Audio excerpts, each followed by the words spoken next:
Our tale from Trench Crusade today is called The Moving Fortress of Britannia.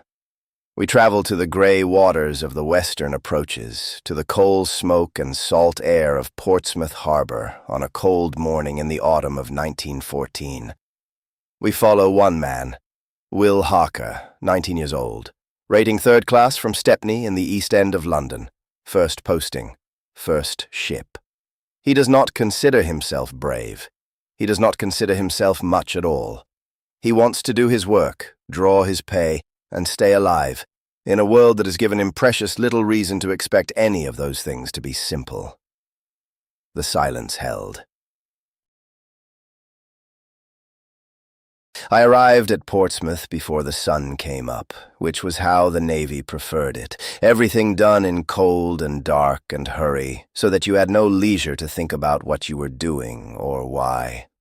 The train from Waterloo had run through the night in the last hour of the journey. I spent standing in the corridor with my kit bag between my feet, watching the darkness outside the window and listening to the other men in the carriage argue about football. I didn't know any of them. I didn't try to know them. Most of them would be posted to different ships or different shore establishments, and I had learned already that there was no sense in making friends you would lose before the week was out. The dockyard gates opened us through in files, two petty officers with lamps checking papers and directing men in different directions with the weary efficiency of men who had been doing this since before I was born. I followed the direction given me. Second turning. Past the dry dock. Follow the smell of coal. The smell of coal was unmistakable. It was not the thin smell of domestic grates, or even the sharper smell of the locomotive that had brought me here.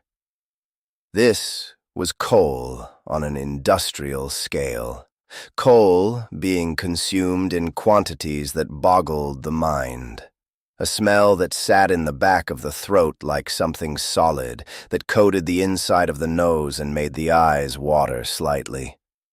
I followed it as directed, and then I came around the end of a warehouse and I stopped walking. I don't know what I had expected. I had been told, of course. Every man in the training depot had heard the stories, and I had read what little was published in the Naval Almanac, and I thought I had assembled in my mind something like a picture of the ship I was to serve on. I was wrong. Nothing that could be assembled from words and numbers and second-hand accounts prepared you for the sight of her. HMS Britannia filled the harbour. That is the only way to say it. She did not merely occupy a berth as other ships occupied berths. She displaced the harbour. She made the harbour into a different kind of space. A space defined by her, rather than by the stone walls and the dark water.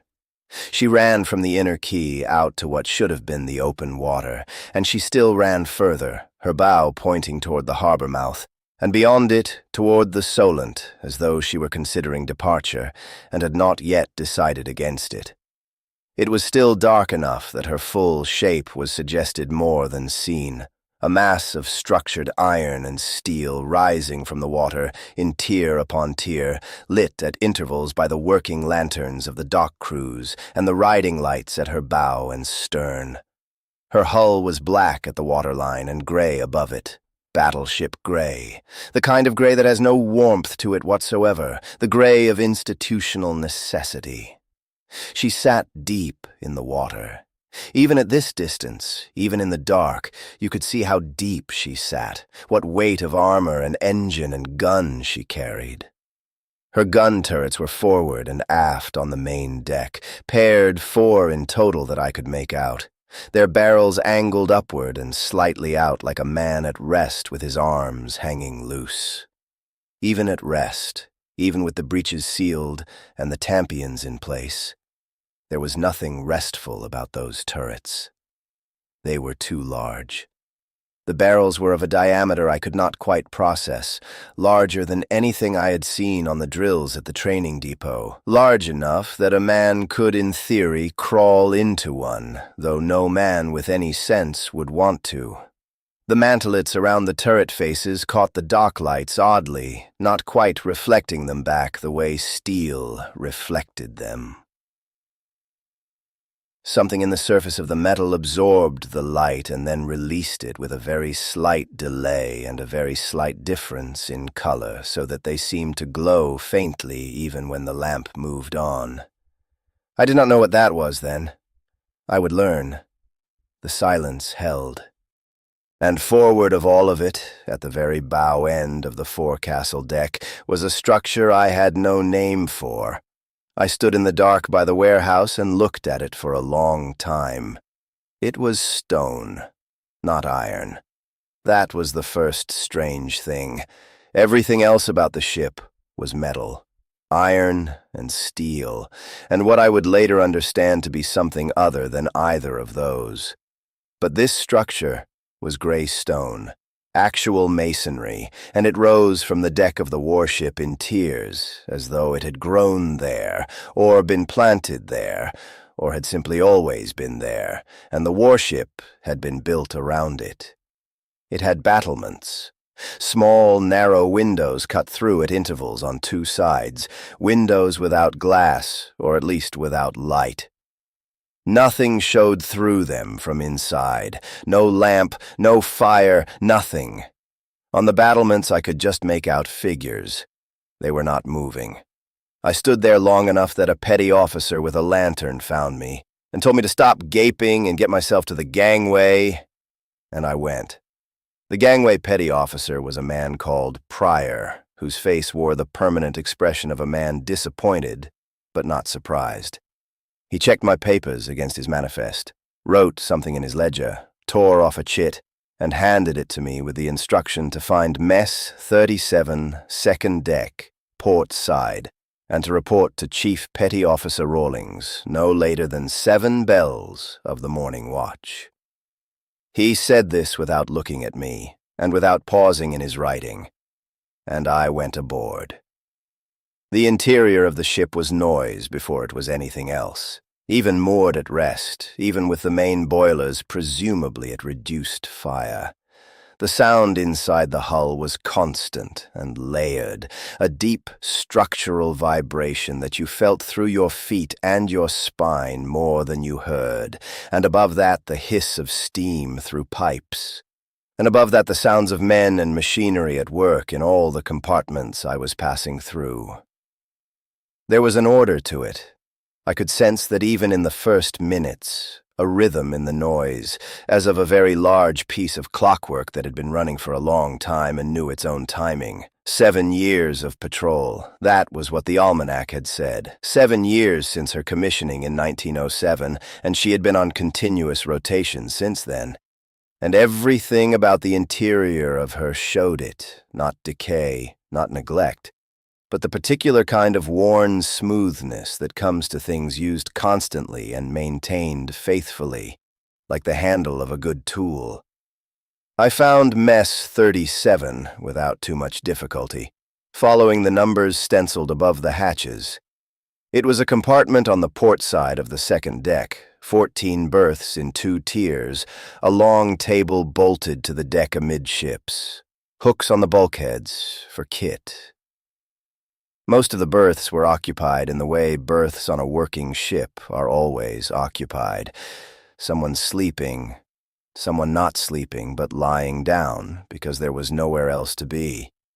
Someone at the table with something spread out in front of him. The man at the table looked up when I came in. He was perhaps 20, dark-haired with an open, practical face that assessed me without hostility. He had a sock in one hand and a needle in the other, and there was a lamp clamped to the table edge, throwing good light on the work. 37, he said. 37, I confirmed. Eddie Crooks, he said, and held out the hand without the needle. Bermondsey. Will Harker. Stepney. He nodded as if this settled something. 3rd class? 3rd class. Same. He gestured at a berth in the lower tier, port side. That one's been empty since Collins went sick at Gibraltar. Stow your kid under it. Rawlings'll want to see you at 7 bells, but he won't bite. Just don't be late and don't give him reason to look at you twice." He returned to the sock. "You eatin'?" "On the train. There's bread in the tin on the shelf. Eat it while there's still some left. Dodd gets up at 6, and he eats everything." I stowed my kit and ate the bread and sat on my berth for a while, listening to the ship. Eddie stitched. Someone in one of the upper berths turned over in their sleep. The vibration in the hull was very slightly irregular. I could feel a pulse in it, a deepening, and then a slight ease, over and over, like a very slow breathing. I thought about the stone structure at the bow. "What is it at the front?" I asked. Eddie looked up from his mending. "Which front?" The silence held. "The building, the stone thing on the forecastle deck, with the battlements." He considered this as though deciding how to answer it. "That's the monastery," he said. "Knights of St. George. They've been there since before the ship was built. They put it in the design, from the start." I turned this over. "There are monks on the ship?" "Knights," he said. "Not monks, exactly. Or monks with armor. Both." He set down the sock. "You'll see them. Not often, but you'll see them. Don't stare." I did not ask more that night. It seemed like the kind of knowledge that should come gradually, that would make more sense assembled piece by piece than delivered all at once.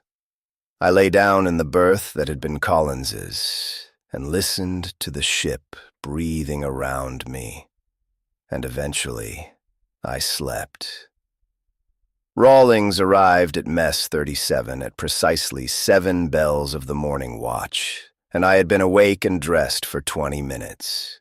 He was a compact man, shorter than I'd imagined a chief petty officer would be, with iron-gray hair at his temples and a face that had been composed at some point early in his service career and had not altered since.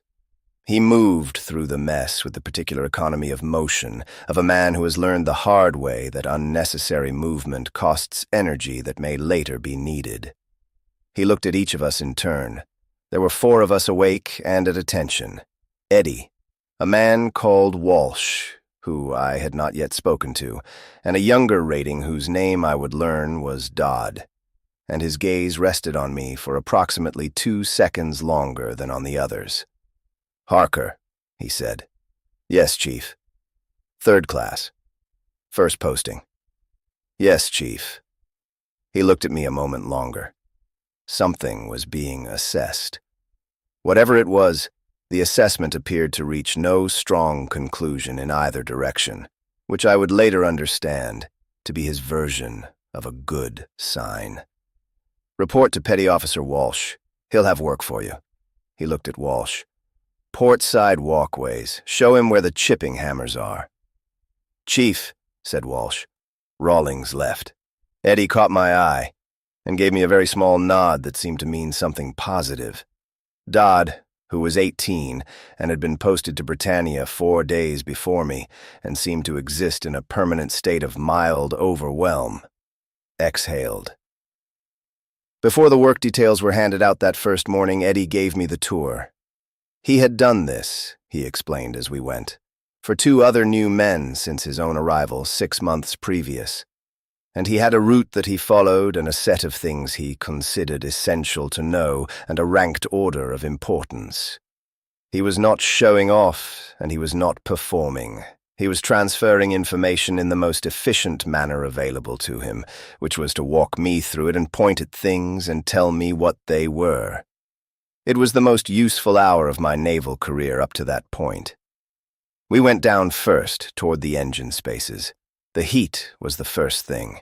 It announced itself on the ladder before you could see or hear anything specific.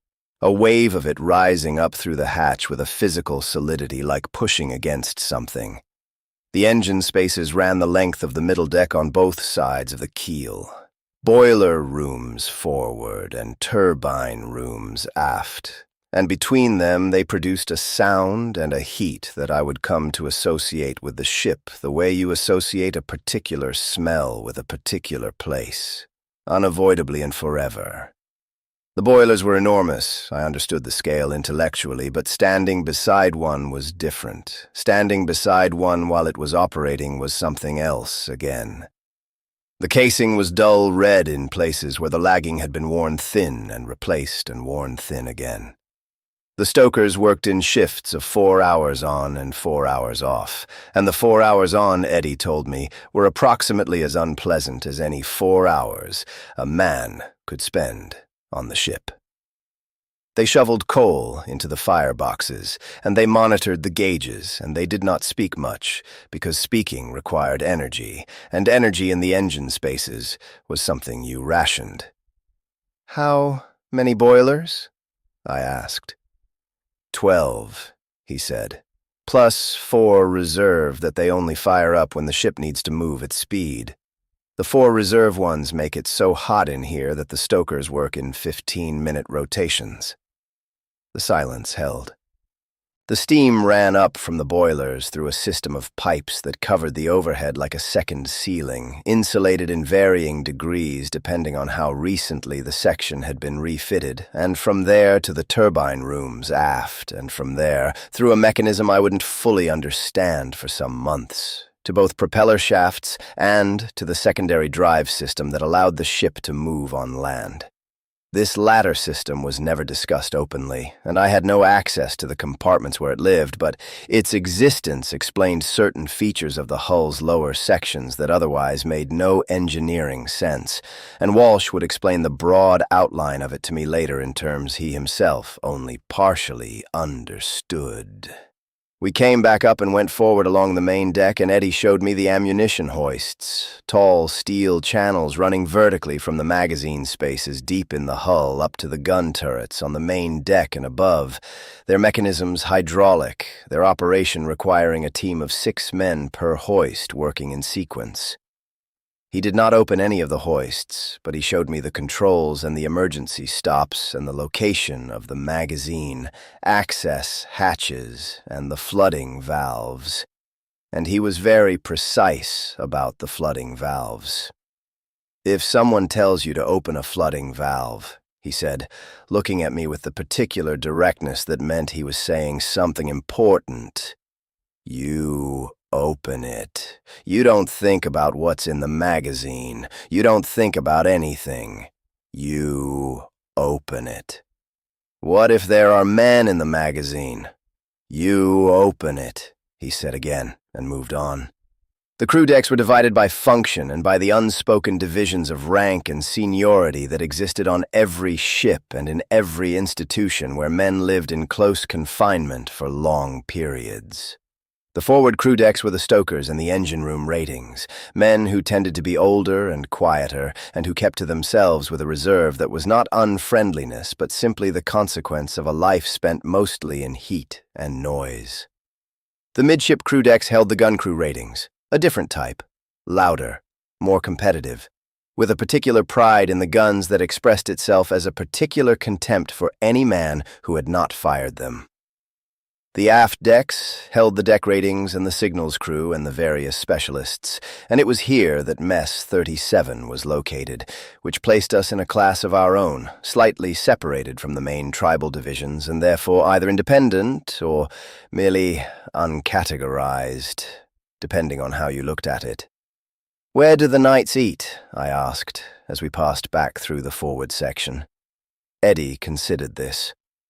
"I don't know if they eat," he said. "I've never seen one eating. There's a service passage that runs into the monastery from the forward stores, but no one on the ship's company uses it. The lay brethren, the ones who maintain the armor, they eat in the monastery. Everyone else stays out. Have you ever been inside it?" He gave me a look. "No," he said, "and you won't be either. Come and look at the turrets."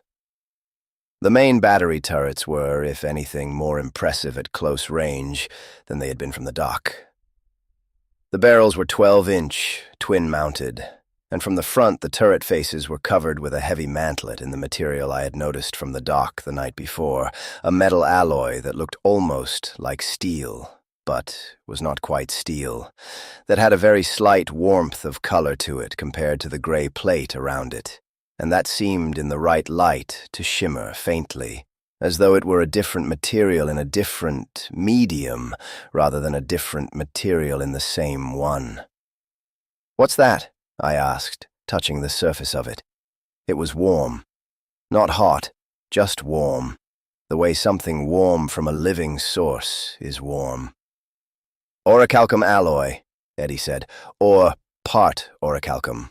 The full plate is orichalcum alloyed steel, and it deflects anything short of a direct hit from a major caliber round. Gun turrets get it, the armor belt, the command positions," he paused, "and the knight's armor." I ran my hand over it. The slight iridescence was more obvious up close, not flashy, not decorative, just a quality of the surface that made it seem more present than the metal around it. More there, more solidly occupying its portion of space. "It's different from the steel," I said. The silence held. "Everything's different about it," Eddie said. He started to move toward the bow, and then he stopped and looked at something further along the deck to our right. A repair crew was working on a section of the port side hull above the waterline, a team of 4 with welding gear and steel plate, the kind of repair work that went on constantly on a working ship. I looked at what they were doing, and then I looked more carefully. The plate they were fitting was gray, ordinary battleship gray, the color of the hull. Not the slight warmth of orichalcum alloy, regular steel. "Eddie," I said. "I see it," he said quietly. "Shouldn't that be?" "Yes." He glanced around, not at anything in particular, just a glance that checked the vicinity for anyone who might overhear. "Don't mention it in front of Rawlings," he said, his voice low. "Don't mention it generally. But England's running low on orichalcum reserves. The ship was built when reserves were higher. Now, they can barely produce enough to maintain what's already fitted, let alone replace plates that get battle-damaged. Critical positions get the alloy. Secondary hull positions get standard steel." He looked at the repair crew for a moment. "It's not a secret exactly, but it's not something you talk about." I looked at the gray steel plate going into the port hull amidships, and I thought about what that hull was supposed to stop. "How many sections?" I asked. "I don't know the exact figure," Eddie said, "and neither does anyone else in the lower decks. That's the idea." He walked on toward the bow. "Come on, I'll show you the monastery." The fortress monastery of the Knights of St. George stood at the forward end of the forecastle deck, and now that I was close to it in daylight, I could see what it was made of more clearly. The stone was gray, rough-dressed, the blocks fitted with a precision that spoke of considerable skill, but not of any attempt at decorative finish. There were no carved figures, no ornamental elements, no heraldic devices on the exterior face. There was a door of iron, not painted, not treated in any visible way, fitted so precisely into its frame that no light showed around its edges. Above the door, cut into the stone, was a cross, simple, unadorned, the horizontal bar exactly at the midpoint of the vertical. That was the only symbol. The battlements above were crenellated in the old style, the alternating merlons and embrasures of a medieval fortification, and in 2 of the embrasures on the port side, I could see figures standing still. They wore dark habits over what looked like either robes or, under the robes, something more structured. I could not see clearly. Their faces were not visible at this distance and this angle. They were not moving. They were looking outward toward the sea and the harbor mouth, and they had been doing this for who knew how long, and would presumably continue doing it until something changed, though nothing seemed to be changing. "Knights?" I asked. The lay brethren, more likely, Eddie said. The men-at-arms cadre. They maintain the armor and handle logistics. You rarely see the actual knights outside the monastery, except when there's work for them to do. He squinted up at the figures. There might be fewer than 100 knights left aboard. There used to be more. A lot more, is what Walsh told me. But the roster has come down over the years. What happens to them when they die? I asked. I was thinking of the suits of armor, 7 feet tall, built from orichalcum alloyed steel, each one unique and customized to its wearer. What happened to a suit like that, when its wearer was gone? I don't know, Eddie said. I don't think anyone outside the monastery knows. We stood there for a moment, the two of us, looking at the stone walls and the still figures on the battlements, and the iron door that showed nothing beyond it. There was no sound from inside. There was no smell, which was itself slightly strange, because there was always a smell associated with any occupied human space. However clean and however well-maintained, the monastery gave off nothing. It was as if the interior of it existed in some slightly different relation to the world outside it. Then a dock worker came past with a handcart, and the moment was over, and we went to get the chipping hammers. The silence held. The work detail that Walsh supervised that morning was on the port side walkway between the 2nd and 3rd gun turrets, a section of deck plating that had been accumulating rust at the edges of the bolt holes and needed to be chipped back before it could be treated and painted. It was the kind of work that was technically unskilled but required a steady hand and some attention, because if you chipped too deep, you made a worse problem than the one you were solving. Walsh knew this, and communicated it in about 12 words at the beginning of the shift, and then did not speak again for a considerable time. Walsh was 41 years old and had been in the Navy since he was 16. He had 3 years left before pension, which he mentioned once more. Not as a complaint or a boast, but in the tone of a man who has done the arithmetic and knows where he stands. He was thin in the particular way of men who have burned everything unnecessary off themselves over a long period. Not sickly, just reduced to the essential. And he had a way of pausing before he said anything, even commonplace things, as though he were considering whether they needed saying at all. I worked beside him for the first hour without speaking. The rhythmic impact of the chipping hammer and the way the rust came away in dark flakes and the cold air off the water made a kind of focused simplicity out of the work. And I found after a while that I had stopped thinking about what I was doing and was merely doing it, which was the correct relationship to that type of task. Walsh noticed this without commenting on it. In the second hour, he told me about the night. He did not introduce it as a story or as anything deliberate.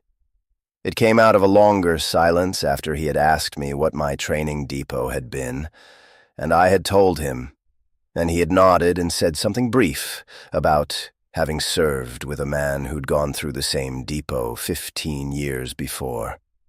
And then he was quiet for a time, and then he said, "I was working on this deck. Year before last.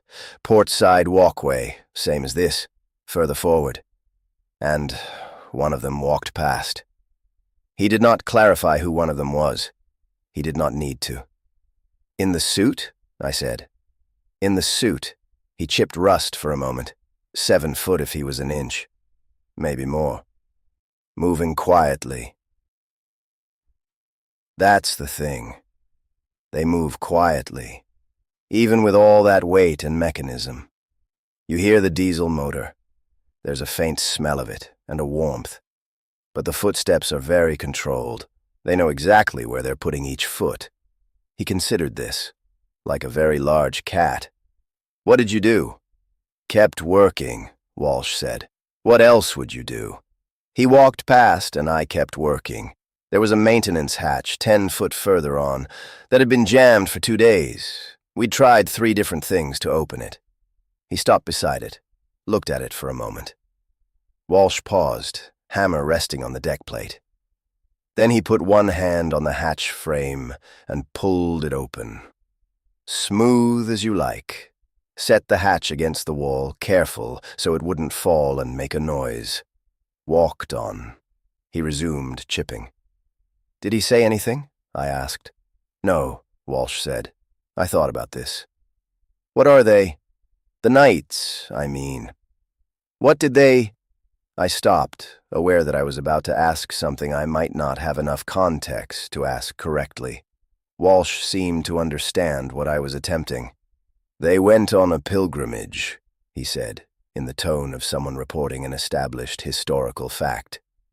10,000 of them, 500 years ago, to the Levant. And they found something there, something in the ground, old armor, old bones of something enormous, something that had once worn armor. And they came back with what they found, and they took a vow of silence about what they'd seen, and they never broke it. Not one of them, in 500 years. He chipped rust for a moment. The armor they found, fragments of it, pieces, in the Order's engineers worked out how it was made. Reverse engineered it, improved on it. That's what the suits are. Maximilian class, named for the Emperor. Each one unique. He paused. The bones that came back with them are in the Levant vault in the Tower of London. I've never seen them. No one I know has seen them. But they're there. We worked in silence for a while. The harbour wind came off the water and pushed the coal smoke around. "What do they call the suit you saw?" I asked. "Did it have a name?" The silence held. "They all have names," Walsh said, "but I don't know which one it was. I didn't ask. You don't ask." He looked at me sideways. "You're curious," he said. It was not a criticism, but it was not quite a compliment either. It was an observation, rendered neutrally, by a man who had learned to render most things neutrally. "I suppose I am," I said. "All right," Walsh said, and we returned to the rust. The evening mess was warm in the way that enclosed spaces occupied by working men are warm, body heat and tobacco, and the residual warmth from the pipes that ran through the overhead, and the smell of the food coming from the galley hatch, and the particular quality of noise that comes from a group of men who have finished work and have no immediate demands on them, and are therefore allowing themselves to simply be present in a space together. The stew was mutton, with barley and something that might have been turnip or might have been swede. And there was bread, and there was tea of the colour and approximate consistency of engine coolant. Dodd sat across from me and ate quickly and without ceremony, which I took to signal that the food was at least acceptable. He had spent his day in the aft engine room learning the auxiliary pump systems, and had the look of a man who had absorbed more information than he could comfortably hold. He ate, and said very little, and stared at the table between bites with the blank expression of genuine exhaustion. The argument about Simmons started near the end of the meal, at the far end of the table. I caught it mid-development, something about a card game 2 nights previous, and an inconsistency in the dealing, and a man called Hartley who had been watching and had or had not seen what Hartley had claimed to see. Several men had opinions. The opinions were not fully compatible. The argument was conducted entirely without raising voices, which gave it a particular quality of intensity, the intensity of men who know how to argue without attracting attention, because they have been doing it in close quarters for a long time, and have learned the economics of conflict in a shared space. Simmons himself was not present, which allowed his guilt to be discussed with a freedom and specificity that his presence would have complicated. I was eating the last of my bread when the mess hatch opened and Rawlings came in. The temperature of the room changed, not dramatically, Just a settling, a slight increase in attention, the way a space changes when someone enters, who expects its full regard without asking for it. Rawlings moved to the hatch and spoke briefly to the petty officer behind the galley counter, and then he turned and looked at the mess. His gaze went around the table and stopped briefly on me. "Harker," he said. I put down my bread. "Chief, Walsh tells me you held a consistent stroke on the port walkway this morning, for a first day." He held my gaze for precisely as long as it took to say this, and then he looked away and spoke to the petty officer again, and was gone. There was a silence of about 3 seconds after the hatch closed. "That's practically a speech," Eddie said, deadpan, and several men along the table made sounds of agreement, and Dodd looked up from his stew with the expression of a man trying to work out whether something good had happened. I ate the rest of my bread and said nothing, but I thought about it. I could not sleep that night. This was not anxiety in any specific sense. I did not lie awake cataloging fears or running through worst cases. I simply could not sleep. The body that had woken at 5 in the morning after a broken night on a train was not ready to sleep again at 10 in the evening, regardless of what the working schedule said, and after an hour of lying in Collins's berth, listening to the breathing of the other men and the breathing of the ship, I gave up and dressed and went out. The forecastle deck at 3 in the morning was cold and quiet. The harbour lights reflected off the water in long, broken lines, and the night air had a particular sharpness to it, the particular sharpness of early autumn in Portsmouth, sea salt and coal smoke, and a faint edge of something organic from the harbour mud. The riding lights at the bow were the warm amber of oil lamps, and by their light the forecastle deck stretched ahead of me to the monastery wall. He was standing at the door. The silence held. A figure in armor standing at the entrance to the monastery. The door behind him was closed. I could not have said whether he had come through it recently, or had been standing there long before I arrived. He stood with his back to the door and his face toward the sea, and the riding lights caught the surface of his armor and did to it what daylight did. Showed it as something more than the material it appeared to be. Showed the slight iridescence in its surface, showed the detail work that 7 feet of standing darkness had obscured at a distance. The suit was enormous.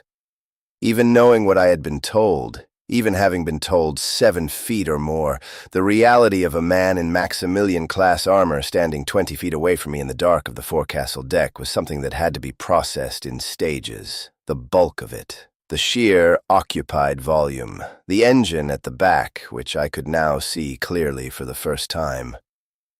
A housing of iron and copper piping that rose above the shoulder line and sat between the shoulder blades, quiescent now, the pipes cool enough that there was no steam rising from them.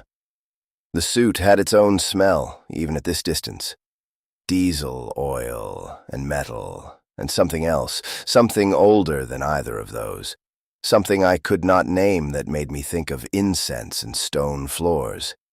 He turned his head slightly and looked at me. I could not see his face. The visor of the helmet was down, or perhaps there was simply nothing behind the visor to see. The lamp angles were wrong for any certainty on this point. He turned his head and looked at me, and I looked back at him, and neither of us moved. I thought about Walsh, kept working. What else would you do? I did not keep working, because I had no work to do. I stood on the forecastle deck in the cold and looked at the night, and the night looked at me, and then I gave him a small nod. Not a salute. I was not sure of the protocol and did not want to insult him with the wrong gesture. And I turned and walked back toward the hatch, and went below. I slept well after that.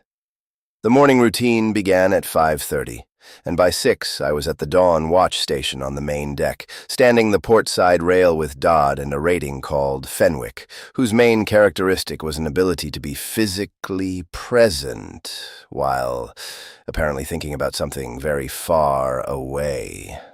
The sea was the color of pewter, and the sky above it was lighter in the east, but only just, a grayness distinguishing itself from a darker grayness by degree rather than by category. Britannia was moving. I had felt the engines come up in the night, felt the changed quality of the vibration through the hull when the moorings were cast off and the ship began to move, and had gone back to sleep through it in the way you learn to go back to sleep through things when you have no useful function to perform. We were heading west and south, toward the open water, and then down the coast toward Cornwall. Eddie had mentioned the route the evening before, a patrol leg down to Land's End, and then a circuit of the western approaches before turning back for Plymouth and then Portsmouth. Standard rotation. The escorts were visible on both quarters, 3 destroyers in a screen formation, their grey hulls knife-sharp in the low morning light. The coastline appeared in the middle of the morning watch, dark cliffs emerging from the mist to the north of our track. Devon Rock, old and hard and indifferent to the sea that had been working on it for 10,000 years. The cliffs were not dramatic in the way of illustrations in geography books. They were just there, substantial and permanent, worn to the particular smoothness of things that have been enduring for longer than anyone watching them has been alive. Occasional beaches appeared in the gaps between headlands, grey sand and grey water empty, no sign of habitation. The silence held. By mid-morning, we were running toward the tip of the Cornish peninsula, and the landscape was changing, the cliffs lower, the rock formation different, the headlands more broken and irregular. The sea was rougher here, the water darker, catching no warmth from the overcast sky. I was on a different detail by this time, running wire from the aft communications station forward to the main deck conduit, a job that required 2 men and was not technically demanding but required care, because the sections of wire had to run through specific grommets and be secured at specific intervals, and if you did it wrong, it had to be done again. Eddie was working the same job from the other end, and we met amidships at about 11 in the morning. He was looking at the escorts. I followed his gaze. The destroyers had spread further out from the main ship than they had been earlier, 2 to the southwest in extended formation and 1 further off to the northwest. "Getting spread thin," he said. He did not sound alarmed. He said it the way Walsh said things, observationally, as a matter of record. "Land's End?" I said. I had looked at the chart in the mess the previous evening. He nodded. "The headland forces the channels out. The water's too shallow for the escorts to maintain their coverage pattern here. They have to go around the outside, and that means gaps in the screen." He tested the tension on the wire we'd been running. "The gap between Jensen," he meant HMS Jensen, the southwestern destroyer, "and the headland is probably 2 miles right now. More in an hour. Is that normal?" "It's geography," he said, which was not exactly the same thing. He was already moving back to his task, and I coiled the last of my wire section and followed, and by noon we were done, and I was sent to the aft stores to check a manifest discrepancy, which I did. And then I ate at the second sitting and sat in the mess for an hour before the afternoon watch. And then I slept. I was deep asleep when the ship moved under me. Not the usual movement of a ship in moderate seas. The long, managed rolling that you stopped noticing after the first hours. Something different. A lateral jolt followed by a sound, And then the sound built, and I was awake before I had consciously decided to wake. Birth hard under me, and the overhead lights flickering. And then the klaxon. The klaxon was unlike anything I had heard before. Not the test klaxons at the training depot, which had been loud but manageable sounds contained by their context. This was total. It filled every cubic inch of the ship's interior simultaneously. It was in the structure of the ship, in the hull and the decks and the bulkheads, a sound that was also a physical sensation. It meant one thing, and every man aboard knew what it meant before they were fully awake. I was out of the berth and into my boots and through the hatch before Dodd had finished sitting up. And in the passageway, men were moving fast in both directions. Some with purpose, and some with the particular speed of men who have a purpose but have temporarily forgotten what it is. I went up because up was the direction I had been told to go on action stations, up to my deck assignment at the main deck portside aft station, and I was running up the ladder when I felt the ship shudder again. This was a different shudder from the first, more deliberate, more directional. It came from outside the hull, and it had a quality to it that the first explosion had not had, a quality that I would later describe to myself as intent, though that was not quite the right word for a physical event. I came out onto the main deck, and the light hit me, and the smell hit me, smoke and salt, and something burning that was not coal, some other kind of burning, and I went to the portside rail and looked southwest. The silence held. The fires were at the waterline, 3 of them spread over perhaps half a mile of sea to the southwest, and even at this distance I could see they were moving. They were not stationary fires on a stationary vessel. They were fires on vessels that were still moving, still operational, and they were moving fast. 6, maybe 8 of them that I could count, low in the water, fast and dark, and between them and Britannia the destroyers were already running hard on intercepting courses. The sound of smaller caliber fire, the destroyers' main guns, reached me a moment after I saw the flashes, the delay reminding me of something Walsh had said about the relationship between what you see and what you hear, and how that gap could save your life if you used it correctly. Walsh was at the rail 6 feet to my right. He had been faster than me and had been there long enough to have assessed the situation. "Heretic fast attack," he said without looking at me. 6 to 8. They're going for the screen, trying to pull Jensen and Mackay off the coverage. Look at the angles. I looked. The Heretic strike craft were moving on vectors that angled toward the destroyers, rather than directly toward Britannia, and 2 of the destroyers had already adjusted course to intercept, and the third, the one to the northwest, was turning to hold position. The geometry of it was working as the attackers intended. Jensen and the second destroyer were drawing away from the coverage envelope around the capital ship, and the water between them and the headland to the south was opening. "They'll be below the horizon in 10 minutes, Walsh said. "Jensen will engage, and—" He stopped. Something was coming around the headland. I had not seen anything come around a headland before. I had not seen a headland from the sea before this week. The way it works is that the object appears first as geometry, a shape at the waterline where no shape should be, too regular to be rock, too large to be read at first as anything familiar. A line, then lines, then the vertical elements beginning to show above the horizon, then the full profile revealing itself as the vessel clears the land. She was longer than Britannia. That was my first comprehension of her. That was the only comprehension available in those first seconds. She was longer than Britannia, and broader, and she sat higher in the water in a way that spoke of different design assumptions, different priorities.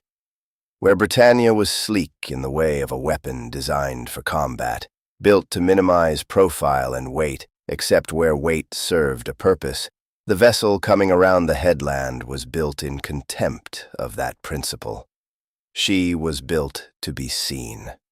Her superstructure rose in stacked decks, tower upon tower, antenna arrays spreading from the uppermost levels like a thicket of leafless branches, and on every visible surface there were heraldic devices of a scale designed to be read from miles away. Symbols I did not recognize. Figures and forms that seemed at this distance to shift slightly, to be almost but not quite stationary when I tried to look directly at them. The prow was the thing I could not look at. There was something on the prow, a figure, or figures, or something that had been done to the prow with deliberate intention. And at this distance I could not make out what it was, but looking at it produced a sensation at the back of the eyes that I did not enjoy, and I stopped looking at it, and looked at the rest of the vessel instead. "Behemoth," Walsh said. His voice had not changed. Flat, dry, informational. "Hi, Captain class. She's been waiting behind the headland." The klaxon was still sounding.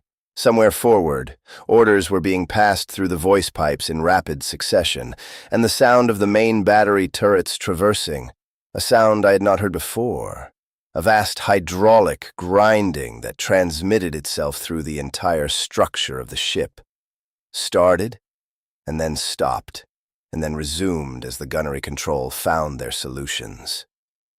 The Behemoth was coming around the headland, and she was already firing. The silence held. I did not see the shells. What I saw was the flash at her gun positions, forward battery, 3 barrels, firing in sequence, and then nothing for a period that seemed longer than it was, and then a sound I cannot adequately describe. It was not the sharp crack of the training ranges, or the flat bang of the destroyer guns to the southwest. It was a sound with mass, a sound that arrived with a physical component, a pressure wave that you felt in the chest and the sinuses simultaneously. The shells struck the water 400 yards off Britannia's starboard bow and threw up columns of white water that rose and then fell. And then there was just the gray sea and the gray sky. And then Britannia's own guns answered. The sound of Britannia firing was different from anything else I had experienced or would experience. The 12-inch main battery, both forward turrets, firing within 2 seconds of each other. The sound was a single event, a singular compression and release of air pressure that emptied the mind of everything and replaced it with a sustained, ringing silence.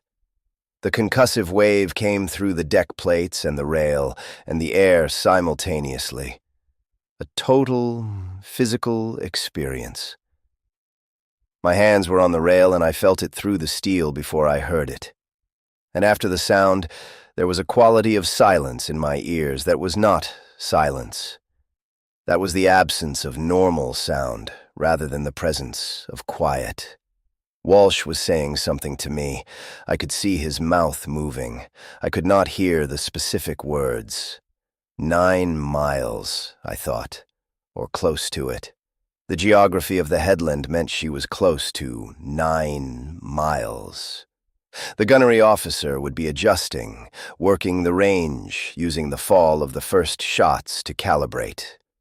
The Behemoth was firing again, and Britannia was answering, and there was a quality to the exchange that I had not expected, a quality almost of ritual, of 2 very large and very deliberate things performing an exchange that had been performed before and would be performed again, and that both parties understood the rules of. Then the impact. It was forward and to port, and at first I thought it was one of the Heretic fast attack craft, a smaller caliber impact on the hull. But the sound was wrong for that. Too heavy, too structural. And when I looked forward, there was smoke coming from the main deck level near the first turret, and a section of portside walkway railing was gone. The deck plate, where the railing had been, was buckled upward at the edge, deformed, the steel folded and torn in a way that showed how much force had been involved in making it that way. Walsh was speaking again, or still speaking, and this time I could hear him. His voice had not changed. He sounded precisely as he sounded when he had been telling me about rust. "Port side amidships," he was saying. "Raiders breach. They've got through a weakened section of hull plate. I don't know how many. The word came from Henderson above. They're containing it, but they need the knights." He paused. "Harker, stay at your station." I heard this. I processed it. And then I looked at the buckled deck plate near the first turret and saw the lip of the hatch. It had deformed. Not the hatch, actually, but the frame of the hatch, bent inward. The hatch itself jammed half open in its frame. The hatch that led below to the forward crew deck. The hatch that led further below toward the port side amidships passageway. Where Eddie had been assigned that morning. "Harker," Walsh said. "I told you to stay." I went through the hatch.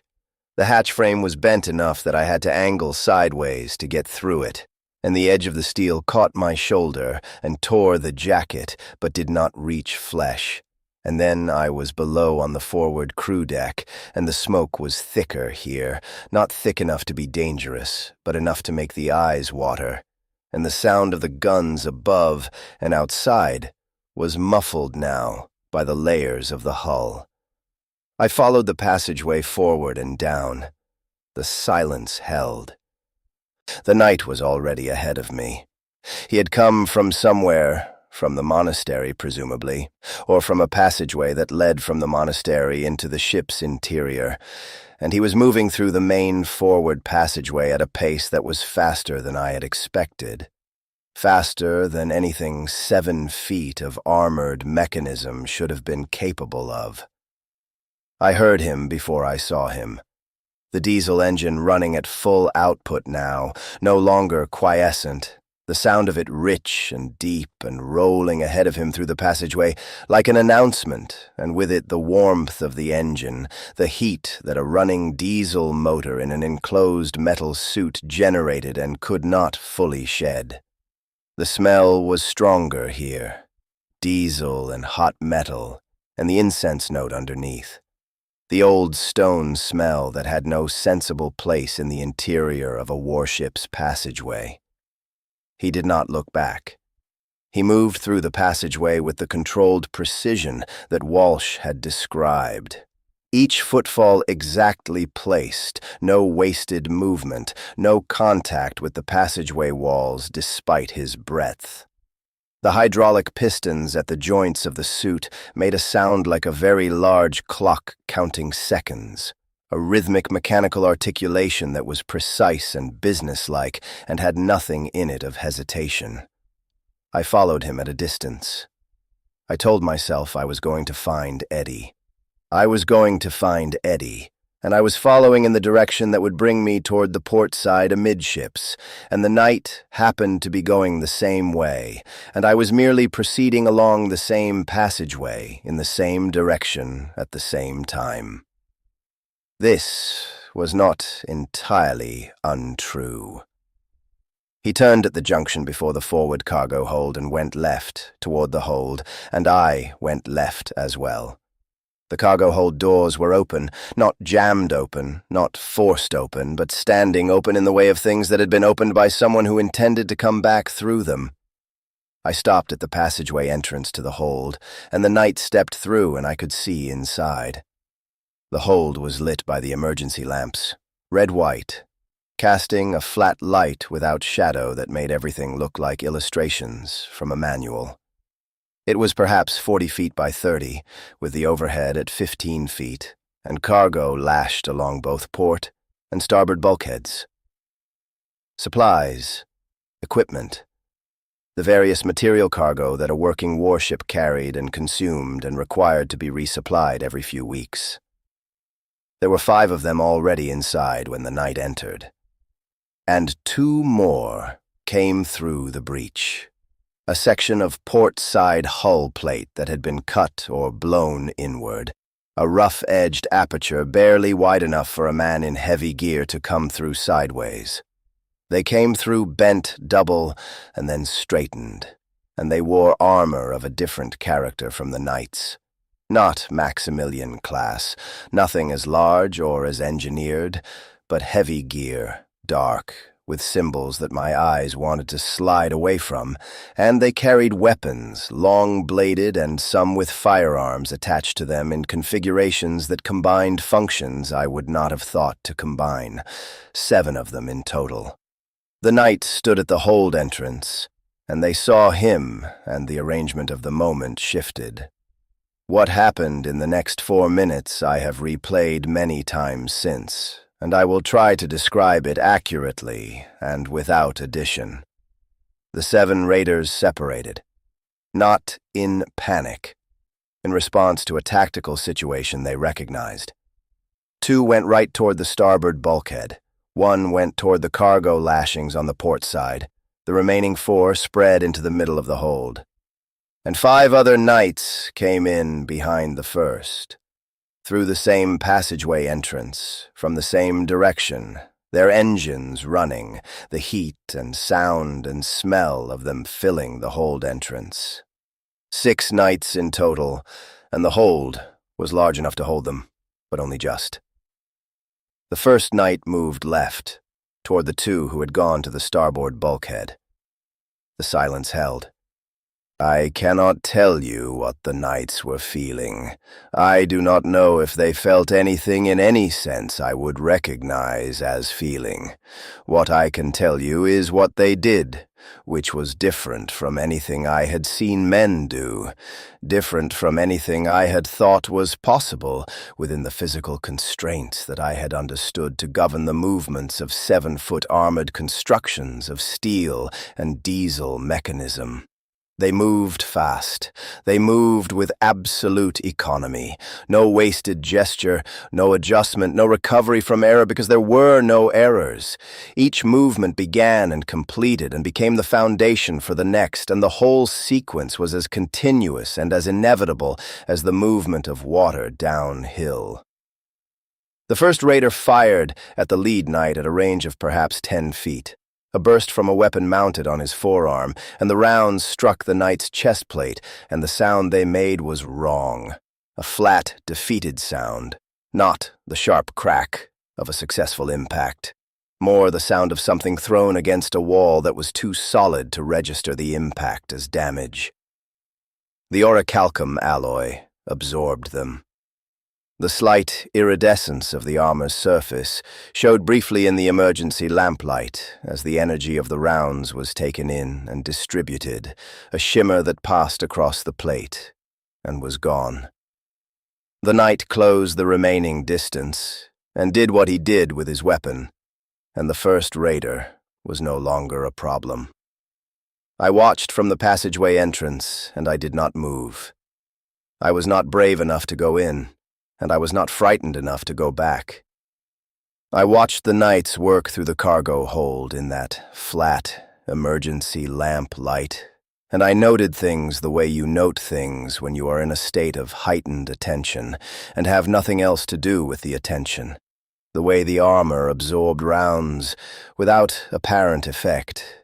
The way the raiders' own weapons were more effective against each other than against the knights when the close distances created confusion.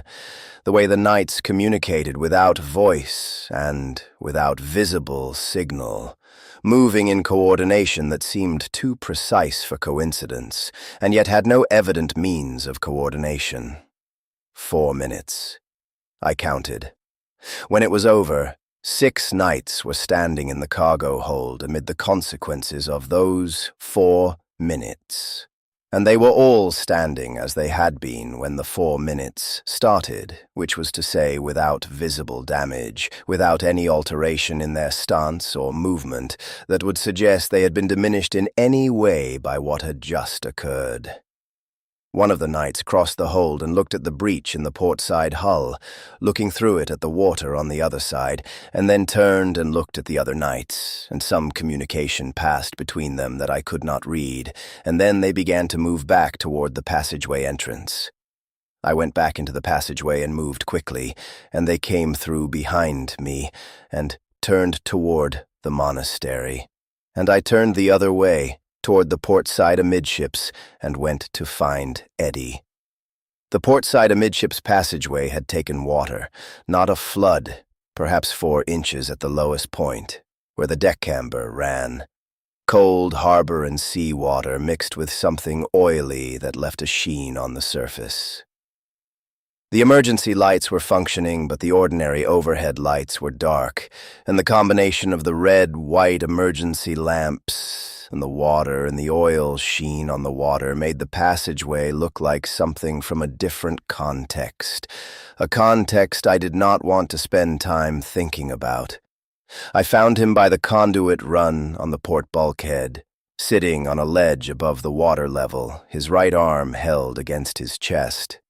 He had his left hand supporting the elbow, and his face was the face of a man managing pain carefully, not expressing it. When he saw me, he exhaled once, a single controlled breath. "How bad?" I said. "I don't know," he said. "It went into the bulkhead and I went into the conduit housing. Something's wrong with the arm. I don't think it's the bone, but I don't know. I can't use it properly." The silence held. I came up beside him on the conduit ledge and looked at the arm. I was no medical hand, and I would not have known what a broken arm looked like versus a badly bruised one. But the way he held it, and the degree to which he was managing its presence, suggested it was at the more serious end of whatever was wrong with it. "We need to get you to the medical station," I said. "I know," he said. I was waiting for the passageway to clear. There was something happening further toward the breach. "It's cleared," I said. "The knights—" I stopped.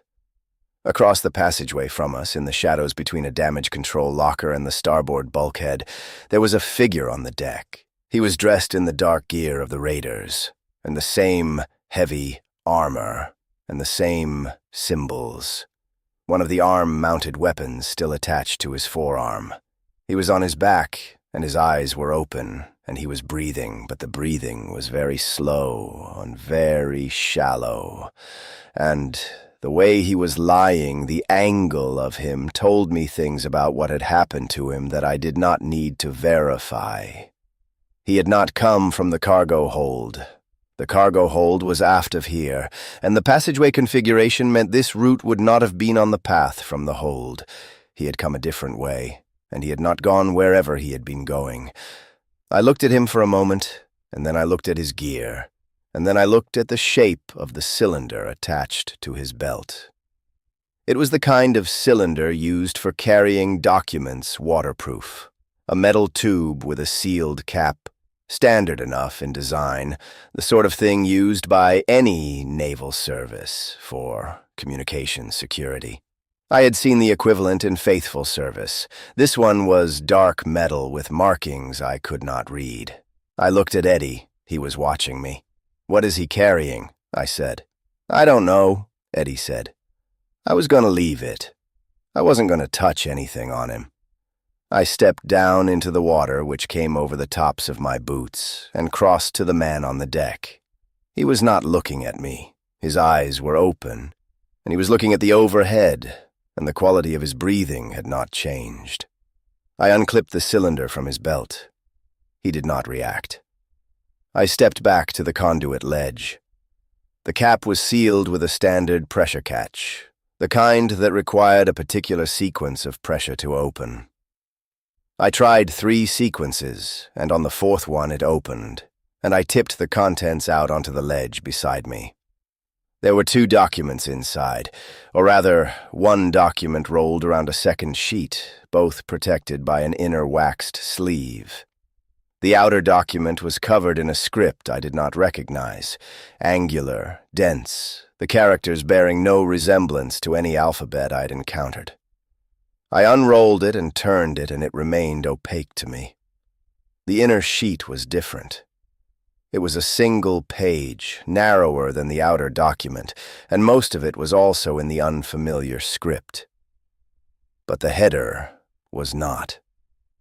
The header was in plain English letters, printed clearly, in the format of an official communication. I read it once, and then I read it again. Signals Intelligence Directorate, Deck 7 Forward, HMS Britannia, Lieutenant Commander T.M. Hewitt. Reference package confirmed delivered. I sat with this for a moment.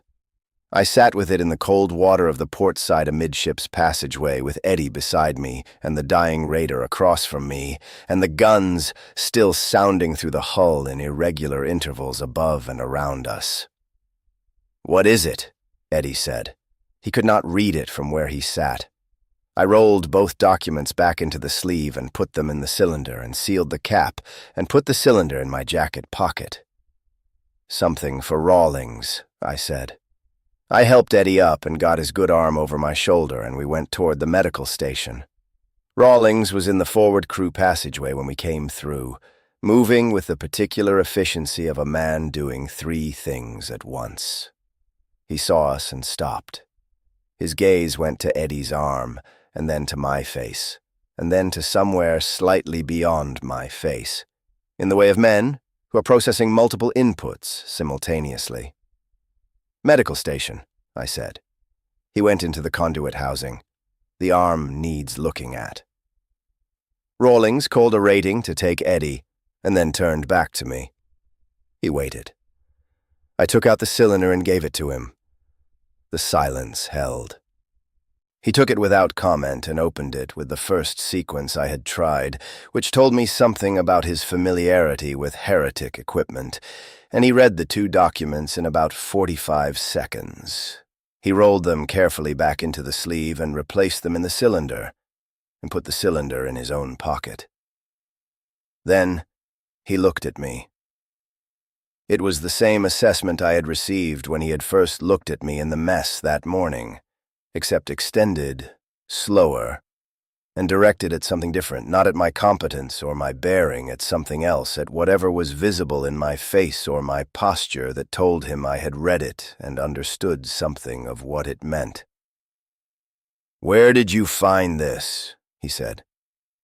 "Portside amidships passageway, on a raider who had not come from the cargo hold breach. He was heading—" I considered how to say this precisely. "He was heading in the direction of the signals deck." Rawlings said nothing for about 3 seconds. "How do you know about the cargo hold breach?" "I was near it," I said. "The passageway entrance." He looked at me. "You left your station." "Yes, Chief." Another silence. Then, "You found him alive?" "He was alive when I took the cylinder. I don't know now." He nodded, once, very slightly. "You didn't touch the documents beyond reading the header?" "No, Chief." "And you said nothing to Crooks about the header?" It was not a question, but I answered it. "No, Chief." He held my gaze for a moment longer. "Good," he said, which from Rawlings carried the weight of a longer statement. "Say nothing to anyone else. Go back to your deck station and tell Walsh you were assisting an injured man through the passageway. That is what happened." "Yes, Chief. Go." I went. The Behemoth withdrew before noon. The word came through the mess by the normal channels, voice from the deck officers, passing through the petty officers, arriving in the lower decks in the form of a single sentence. "The enemy vessel has broken off contact and is retiring to the southwest." The heretic fast attack craft had been driven off earlier by Jensen and Mackay, at a cost of damage to Jensen's forward battery that would require dockyard attention. No significant casualties to the screen. Britannia herself had taken impacts. I had felt them. I knew the damage to the forward walkway and the breach amidships, and 2 impacts on the aft superstructure that I had not been near enough to assess. But she was sailing. She was sailing normally, her engines running at full output, her course unchanged. I stood at my deck station in the afternoon and watched the sea and said nothing. That afternoon, sometime between 3 and 4 o'clock, something happened that I did not witness directly, but that Walsh described to me later in a few spare sentences. The monastery door on the forecastle deck opened. Not wide, barely wide enough for the light to pass through, barely enough to be called open. But open. And from inside, a single voice singing in Latin. Walsh was on the forecastle deck for the opening of it, and he stood and listened for the 30 or 40 seconds it lasted, and then the door closed and did not open again. He did not tell me what the singing sounded like. I did not ask. We reached Plymouth the following morning. Britannia went to anchor in the Sound, and the shore boats came out and took off the wounded and brought out the dockyard damage assessors and the naval intelligence personnel, and the ship settled into the particular routine of a vessel in temporary station, reduced watches, less urgency, the release valve of men who have been at full tension, allowed to ease a degree. Eddie was taken off on a shoreboat to the Naval Hospital in Devonport, his right arm splinted to the elbow. We said goodbye at the gangway with the practical brevity of two men from neighborhoods, where goodbye was a routine event, and the circumstances of this particular goodbye, while unusual, did not require unusual ceremony. "Don't get posted anywhere interesting before I get back," he said. "I'll do my best," I said. He went down the side and into the shoreboat, and that was that. The silence held. I did not think about the cylinder again for 2 days, or I thought about it, but in the way you think about something that is no longer in your hands, at a distance, without the ability to act on it, and therefore with a certain deliberate restraint. Rawlings had taken it, and Rawlings knew what to do with things that needed to be given to the right people. Whatever happened with it was above my station, above my rank, above the level at which I had any role. It was the 3rd day after the battle, the 2nd day at Plymouth, when I heard the name Hewitt for the first time. I heard it in the mess from Hartley, the same Hartley who had featured in the Simmons card game argument, which had by this point resolved in a partial exoneration of Simmons on the dealing question, while leaving open the separate and apparently more serious question of what Simmons had done with his winnings. Hartley mentioned the name in passing, in the middle of a longer sentence about changes to the duty roster. Lieutenant Commander Hewitt, he said, had been removed from post. Deck 7 forward signals intelligence, removed from post 2 days since, which was to say immediately after the battle, when we had first anchored. The replacement was already aboard. Hartley did not know what had happened to Hewitt himself. No one did. Or if they did, they were not saying. I ate my supper and said nothing, but I thought about it that evening in the berth in the way I thought about things that I wanted to understand properly, not quickly, not to produce an immediate answer, but slowly, laying pieces beside each other to see what shape they made. Hewitt, signals intelligence, deck 7 forward, the cylinder, the header. Signals Intelligence Directorate, deck 7 forward, Lieutenant Commander T.M. Hewitt. Reference package confirmed delivered. The Raider had been heading toward the signals decks when he went down in the port side amidships passageway, not heading for the breach to reinforce the cargo hold attack. Heading upward and forward, heading for deck 7, for the signals section, for the man named in the document header. Not delivering a package to him, confirming delivery of a previous package, confirming that what had been promised had been provided. What had been promised? Hewitt had access, as signals intelligence officer, to every communication that passed through Britannia's signals network. Fleet dispositions, patrol routes, the Land's End approach that the patrol rotation required, and the geometry of the headland channels that spread the escort coverage thin. He would have known what was coming around that headland, and when, and he would have known how long the gap in Jensen's coverage would be wide enough to be useful. He would have known how to make the engagement possible. The orichalcum shortage, the gray steel plates going into secondary hull positions. Eddie had told me not to mention it in front of Rawlings, which meant it was something that the lower decks knew and discussed, but that was officially quiet. Not a secret, exactly, but sensitive. The kind of information that circulated through a ship's company and could reach the wrong ears if the wrong ears were listening. A signals intelligence officer with access to the Supply Allocation Committee's communications would have known exactly which hull sections were being repaired with standard steel. Would have known where the breach could most usefully be made. The raider in the passageway had not been bringing a message from the Heretic command to Hewitt. He had been carrying confirmation that what had been delivered, the intelligence package, the dispositions, the vulnerability assessments, had been received and used. A receipt, proof that the chain had worked. Why proof?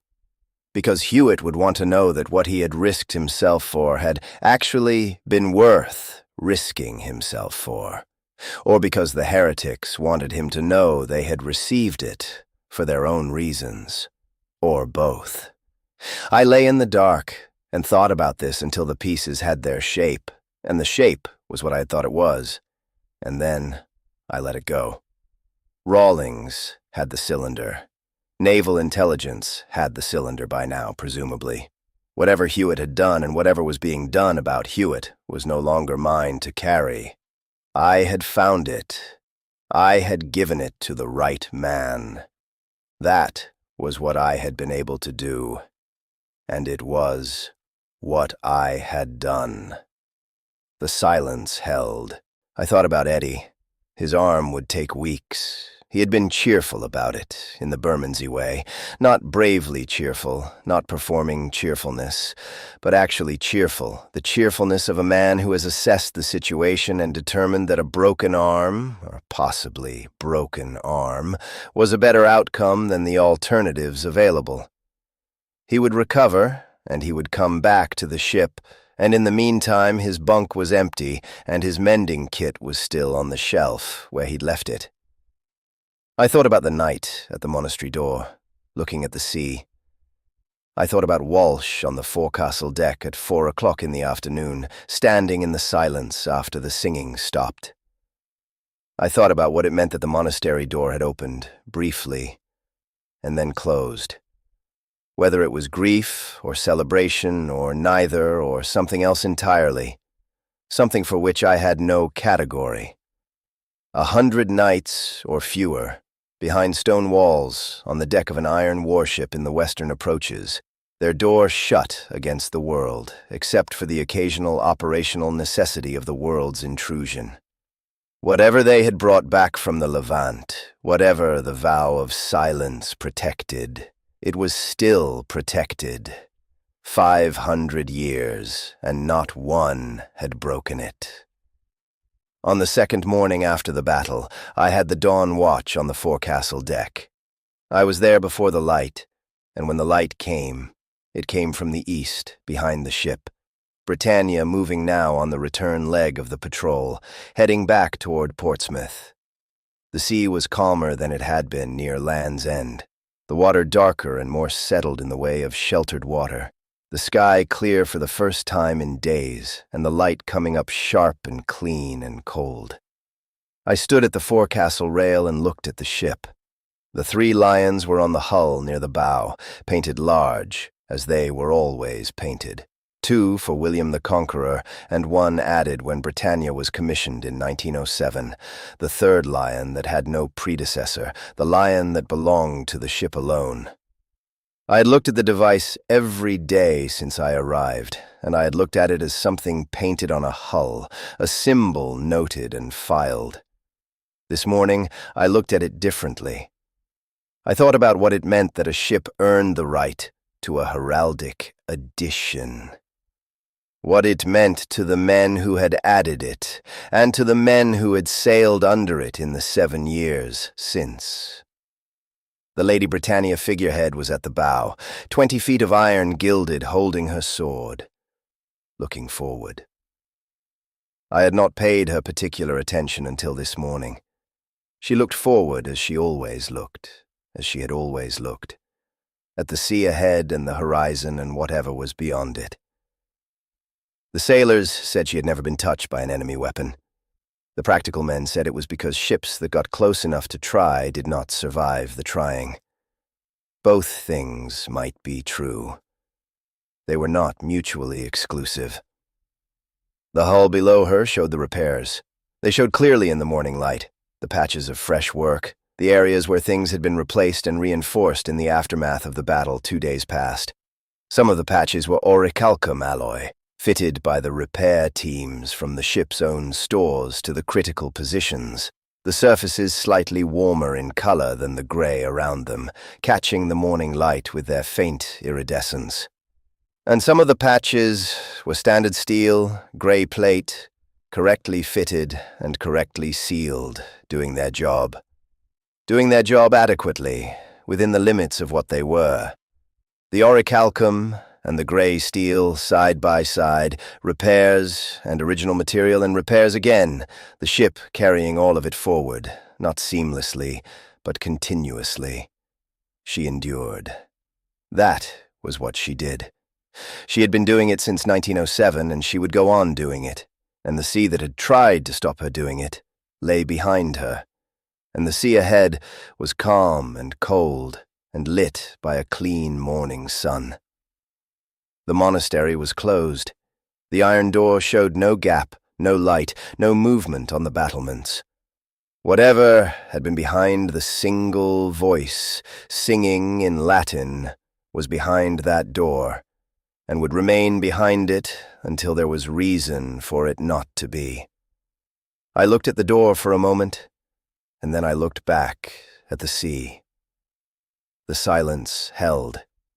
I thought about the gray steel plates on the port hull. I thought about Hewitt, somewhere ashore or somewhere worse, and the raider in the passageway with his cylinder, and the information that had made the attack possible, and the gap in the escort coverage at Land's End that the geography created, and that a man with access to fleet communications could have made worse.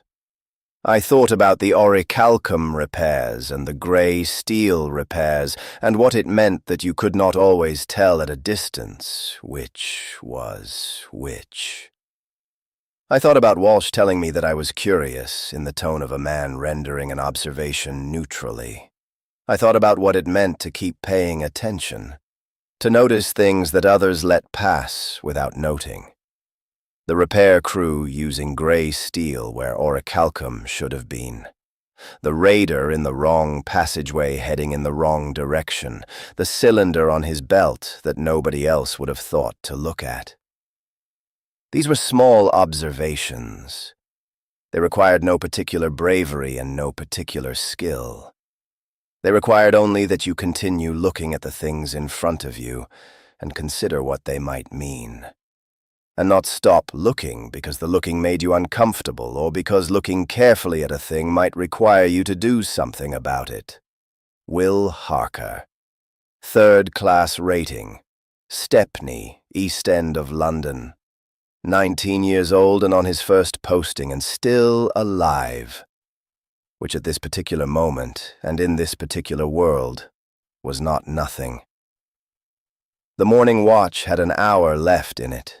I stood at the forecastle rail and watched the sea, and I paid attention to it, and the ship moved east beneath me, steady and sure, and carrying everything aboard her in its proper place, and ahead of us the horizon was clean and wide and waiting. The story continues. The sea endures. Faith holds the line. The silence held.